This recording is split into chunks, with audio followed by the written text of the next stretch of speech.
Movie की शुरुआत में हमें अमेज़न के गहरे जंगलों का सीन दिखाया जाता है, जहां हम 13 साल की एक लड़की को देखते हैं जिसका नाम एनबो होता है, जो अपने कबीले की सबसे अच्छी शिकारी बनना चाहती थी। इसके लिए वो पेड़ पर चढ़कर जाल बिछाती है, पर वो जाल में चारा डालना भूल जाती है, जिसकी वजह से जाल में कोई भी जानवर नहीं आ रहा था। एनबो जाल में चारा फंसाने जाती है, तभी उसे पीछे से किसी जानवर की आवाज़ सुनाई देती है। एनबो जानवर का पीछा करने लगती है और उस पर तीर चलाती है, पर उसे तीर चलाना नहीं आता और गलती से वो खुद के बिछाए जाल में फंस जाती है और पेड़ पर उल्टा लटक जाती है। तभी वहाँ पर वही पंछी आता है जिसके लिए एनबो ने जाल बिछाया था, और एनबो के सामने ही वो पंछी चारे को खाकर उड़ जाता है और एनबो कुछ नहीं कर पाती। वही कहानी के दूसरे सीन में जूमी और होरिनका नाम के दो लोगों को दिखाया जाता है। होरिनका कंदामो कबीले के मुखिया हैं, जो अपनी बेटी जूमी से ये कह रहे हैं कि तालाब की मछलियों के साथ लोग मर रहे हैं और कई लोग बीमार भी हैं। ये सब एक श्राप की वजह से हो रहा है, इसलिए अब तुम्हें नई मुखिया बनकर इस श्राप को खत्म करना होगा। तभी जूमी कहती है कि मैं इतनी बड़ी जिम्मेदारी नहीं ले सकती। तभी वहाँ पर चूनी नाम की एक औरत आती है और जूमी से ये कहती है कि तुम मुखिया बनने के लायक हो और तुम ही वो हो जो इस जंगल के श्राप को खत्म कर सकती हो। जूमी अपने पिता से पूछती है कि मैं इस श्राप को कैसे खत्म कर पाऊंगी। होरिनका ये बताते हैं कि शायद ये श्राप हमारी वजह से है, क्योंकि हमारे दिल अब पत्थर के हो चुके हैं, पर तुम्हारी नीयत साफ है, इसलिए तुम कंदामों को बचा सकती हो। वहीं एनबो के पास अटोक नाम का एक शिकारी आता है, जो कंदाबों कबीले से ही था। एनबो उससे कहती है कि तुम मेरी मदद करो, वरना हम जूमी के रानी बनने के जश्न में देरी से पहुंचेंगे। पर अतोक उससे कहता है कि तुम्हें अपनी मदद खुद करनी होगी, और उस पेड़ पर एक चाकू गाड़ कर चला जाता है। एनबो चाकू लेने की कोशिश करती है, पर वो नाकामयाब हो जाती है। तभी उसके पास जंगल के दो रूहानी फरिश्ते आते हैं, जिनका नाम बोका और डीलो था, जो एनबो से कहते हैं कि हम तुम्हारी मदद करेंगे, पर तुम्हें जूमी की मदद करनी होगी, जिससे वो कबीले को बचा सके। पर एनबो को ये लगता है कि वो काफी देर से उल्टी लटकी हुई है, इसी कारण उसे ये रूहानी फरिश्ते दिखाई दे रहे हैं और उसे लगता है कि उसे वहम हो रहा है। वो उन लोगों से कहती है कि तुम अगर रियल में हो तो मुझे नीचे उतारो। बोका और डीलो दोनों मिलकर एनबो को पेड़ से नीचे उतारते हैं। अब एनबो को उन दोनों पर भरोसा हो गया था और सभी मिलके जूमी के जश्न पर जाने लगते हैं। जूमी को कबीले की रानी बनाते हैं। तभी एनबो वहां पहुंच जाती है। वो जूमी से कहती है कि मैं तुम्हारे लिए कुछ खास तोहफा लेकर आई हूँ, और वहां मौजूद लोगों से भी कहती है कि मैं जंगल के दो रूहानी फरिश्ते को लेकर आई हूँ, जो जंगल की श्राप की वजह से गायब हो गए थे। बोका और डीलो भाग गए थे क्योंकि वो जंगल की श्राप की वजह से वापस नहीं आ सकते थे, पर सभी लोग एनबो पर हंसने लगते हैं।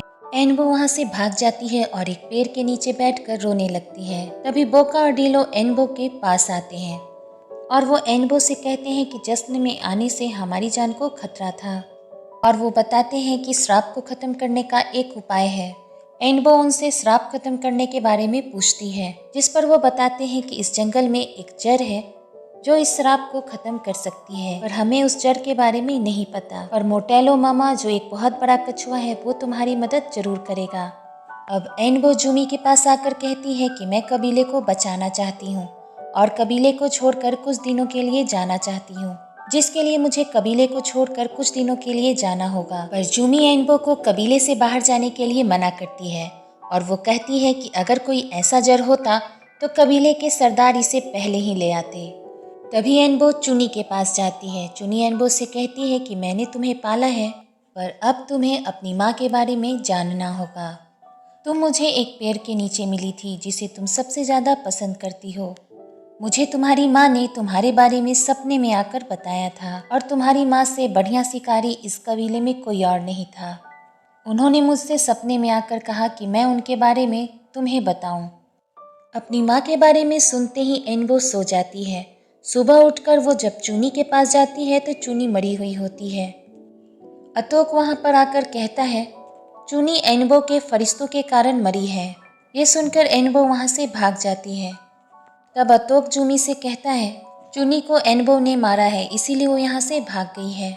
मगर मैं उसके पीछे जाकर इस श्राप को खत्म कर दूंगा। और जूमी उसे जाने से मना करती है, पर अतोक उसकी बात नहीं सुनता और वो एनबो के पीछे चला जाता है। एनबो पेड़ के पास आकर रोने लगती है। तभी उसके पास एक छोटा सा कछुआ आता है, जिसे देखकर एनबो कहती है कि तुम मोटेले मामा के दूत हो। एनबो इसके बाद मोटेले मामा को ढूंढने जाती है। एनबो को भूख लगती है। वो पेड़ से फल तोड़कर जैसे ही खाने लगती है, पेड़ों पर रहने वाले कुछ चमगादड़ उस पर हमला कर देते हैं।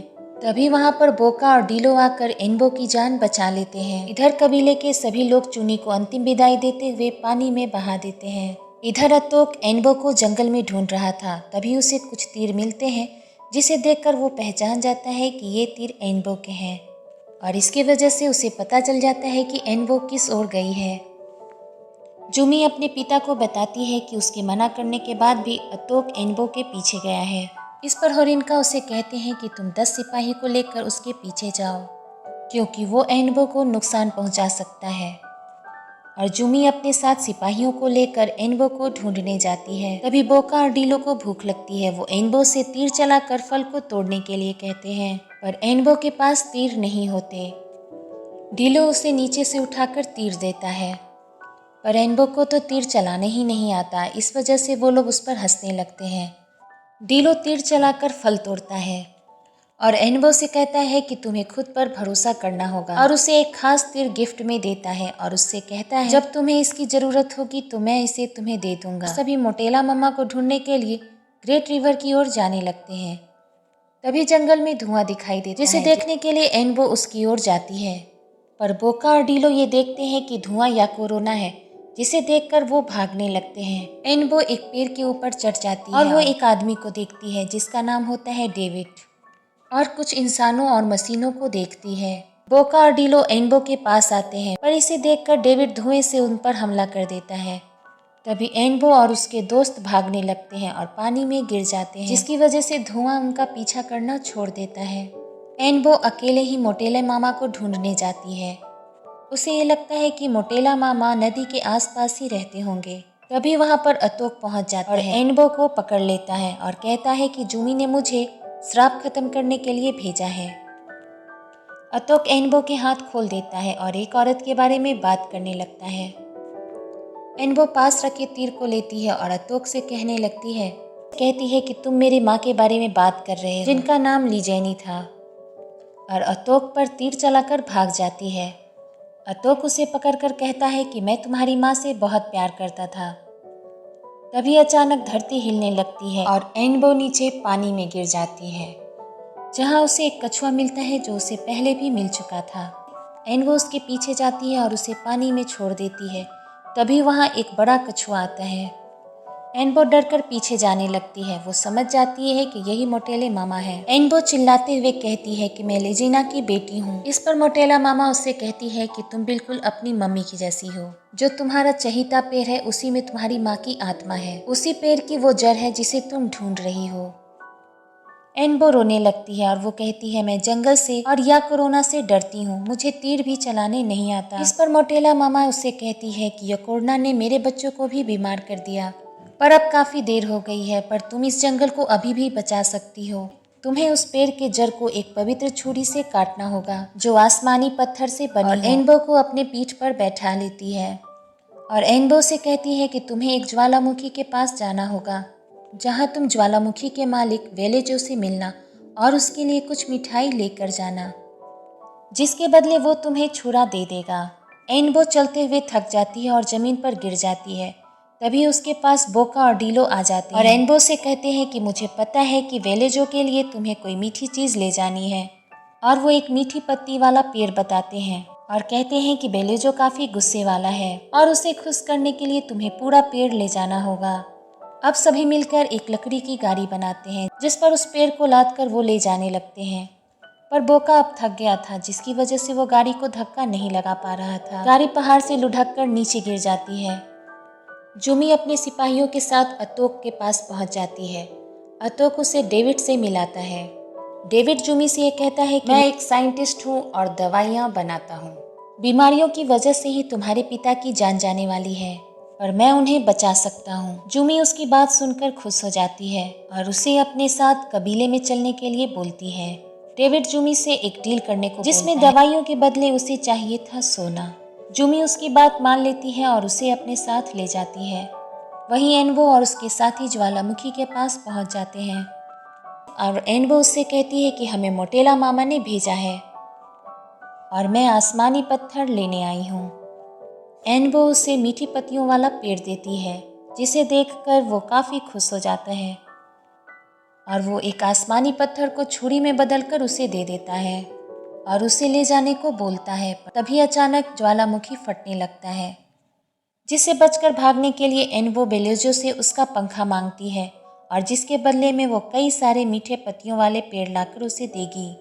एनबो और उसके साथी पंखे को लेकर वहां से भागने लगते हैं, पर वोका का वजन ज्यादा होने के कारण वो एनबो और डीलो को भेज देता है। वोका भी लकड़ी की गाड़ी लेकर वहां से भागता है। एनबो पंखे की मदद से अपने कबीले में वापस पहुंच जाती है, लेकिन पंखे के टूटने की वजह से वो नीचे गिर जाते हैं।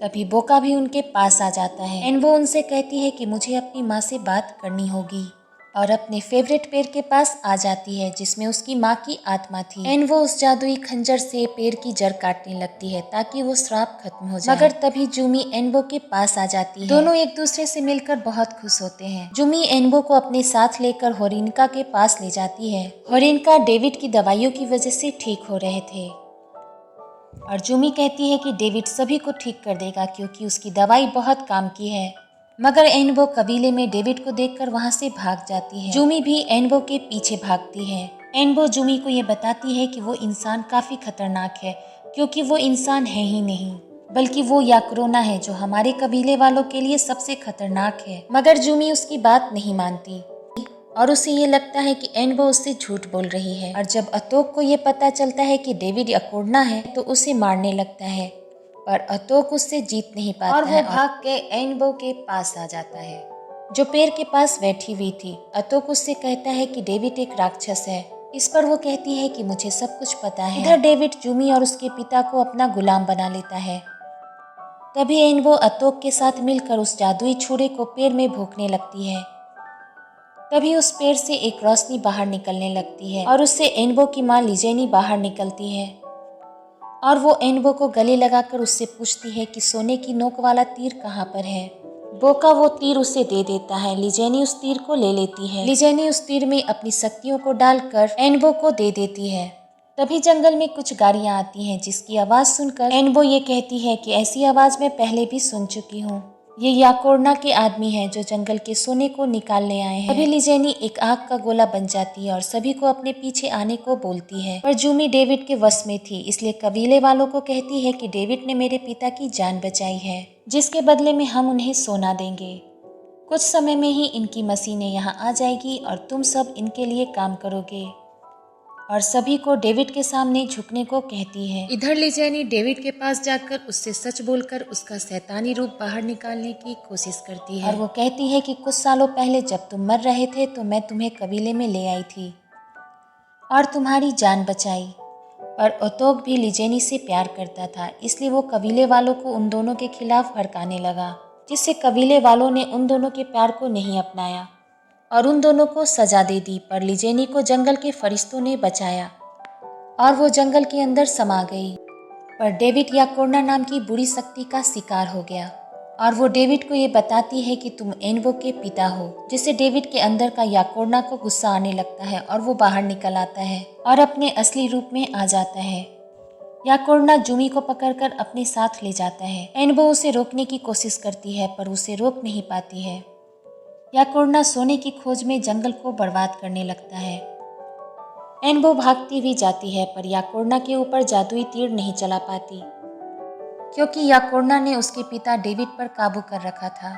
इस पर बोका और डीलो उससे कहते हैं कि तुम अपने पिता के ऊपर तीर नहीं चला रही हो, बल्कि याकोर्ना को खत्म कर रही हो, जिससे तुम्हारे पिता आजाद हो जाएंगे, इसलिए तुम्हें तीर चलाना होगा। इधर एनबो के पास उसकी माँ आती है और एनबो से कहती है कि तुम तीर चलाओ। एनबो अपनी माँ से कहती है कि आप मुझे सही राह दिखाना, जिस पर लिजेनी उससे कहती है कि अब तुम्हें मेरी जरूरत नहीं, तुम तैयार हो। और एनबो याकोर्ना पर तीर चला देती है और याकोर्ना खत्म हो जाता है। वो सब जूमी के पास जाते हैं, जिस पर जूमी ऊपर से कूद जाती है, जिसे अतोक बचा लेता है।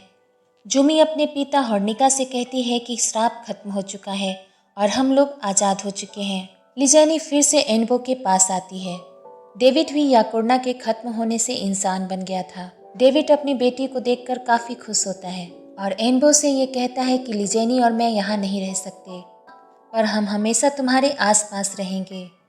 इस पर अतोक कहता है कि मैं एनबो का ख्याल हमेशा एक पिता की तरह रखूंगा, क्योंकि उसे अपनी गलतियों का पछतावा था।